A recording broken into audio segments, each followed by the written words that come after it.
पुराणों में 4 युगों का वर्णन मिलता है।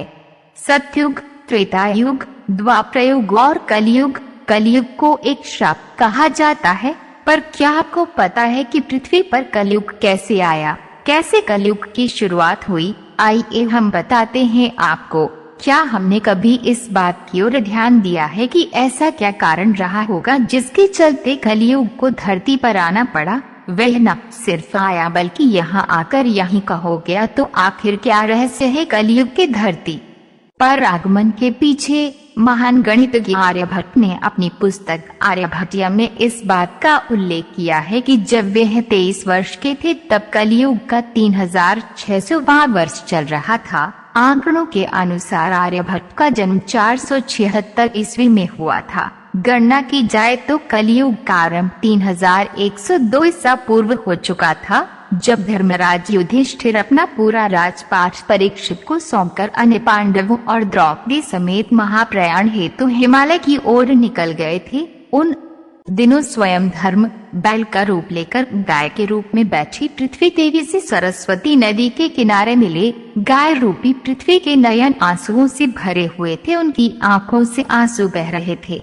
पृथ्वी को दुखी देख धर्म ने उनसे उनकी परेशानी का कारण पूछा। धर्म ने कहा, देवी तुम ये देखकर तो नहीं रो रही कि मेरा बस एक पैर है, या तुम इस बात से दुखी हो कि अब तुम्हारे ऊपर बुरी ताकतों का शासन होगा? इस सवाल पर पृथ्वी देवी बोली है, धर्म तुम तो सब कुछ जानते हो, ऐसे में मेरे दुख का कारण पूछने से क्या लाभ?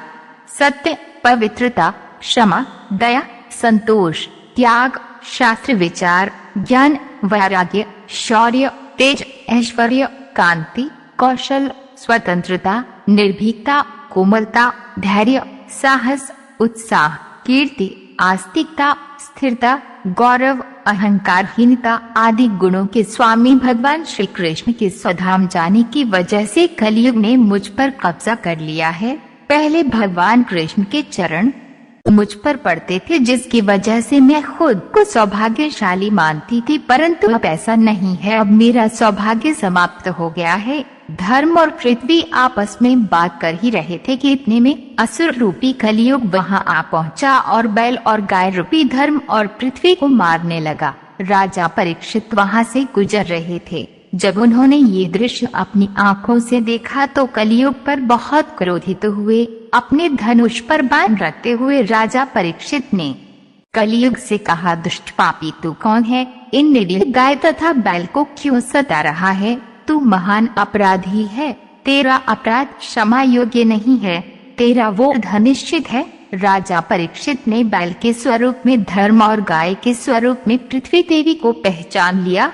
परीक्षित राजा ने उनसे कहा, हे वृषभ, आप धर्म के मर्म को भली भांति जानते हैं, इसलिए आप किसी के विषय में गलत ना कहते हुए अपने ऊपर अत्याचार करने वाले का नाम भी नहीं बता रहे हैं। है धर्म सतयुग में आपके तप, पवित्रता, दया और सत्य 4 चरण थे। त्रेता में 3 चरण रह गए, द्वापर में 2 ही रह गए और अब इस दुष्ट कलयुग के कारण आपका एक ही चरण रह गया है। पृथ्वी देवी भी इसी बात से दुखी है।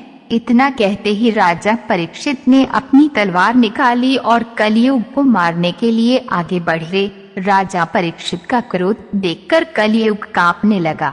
कलयुग भयभीत होकर अपने राजसी वेश को उतार कर राजा परीक्षित के चरणों में गिर गया और क्षमा याचना करने लगा। राजा परीक्षित ने शरण में आए हुए कलयुग को मारना उचित न समझा और उससे कहा, कलयुग तू मेरे शरण में आ गया है, इसलिए मैं तुझे जीवन दान दे रहा हूँ, किंतु अधर्म, पाप, झूठ, चोरी, कपट, दरिद्रता आदि अनेक उपद्रवों का मूल कारण केवल तू ही है। तू मेरे राज्य से अभी निकल जा और फिर कभी लौट कर मत आना। परीक्षित की बात को सुनकर कलयुग ने कहा कि पूरी पृथ्वी पर आपका निवास है। पृथ्वी पर ऐसा कोई भी स्थान नहीं है जहां आपका राज्य ना हो। ऐसे में मुझे रहने के लिए स्थान प्रदान करें। मुझे रहने की कोई जगह बताइए जहां मैं रह सकूं। कलयुग के ये कहने पर राजा परीक्षित सोच विचार कर कहा, झूठ, द्यूत, मद्यपान, परस्त्रीमन और हिंसा, इन 4 स्थानों में असत्य, मद, काम और क्रोध का निवास होता है। तू इन 4 स्थानों पर रह सकता है। परंतु इस पर कलयुग बोला है, राजन ये 4 स्थान मेरे रहने के लिए अपर्याप्त है, अन्य जगह भी प्रदान कीजिए मुझे। इस मांग पर राजा परीक्षित ने उसे स्वर्ण के रूप में 5वां स्थान प्रदान किया। स्वर्ण रूपी स्थान मिलते ही कलयुग ने राजा परीक्षित के सोने के मुकुट में वास कर लिया।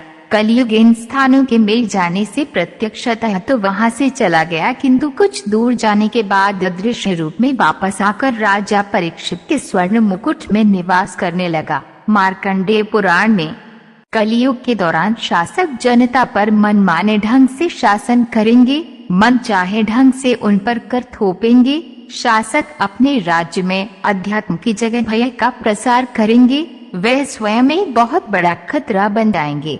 बड़ी संख्या में पलायन शुरू हो जाएगा।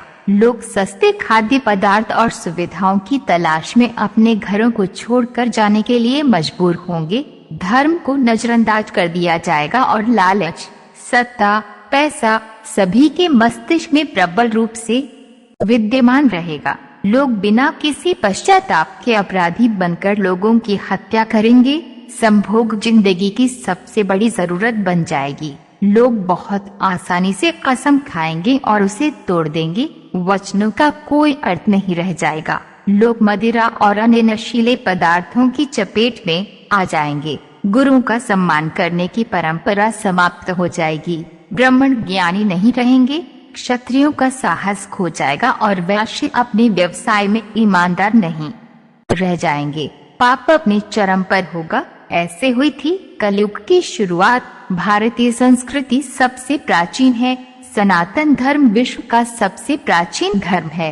हमारे पुराणों में 4 युगों का वर्णन मिलता है, सतयुग, त्रेता युग, द्वापर युग और कलयुग। कलयुग को एक श्राप कहा जाता है।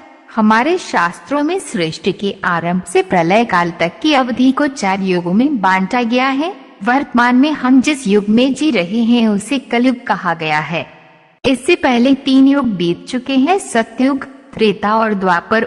भगवान श्री राम का जन्म त्रेता युग में हुआ था और द्वापर में भगवान श्री कृष्ण का।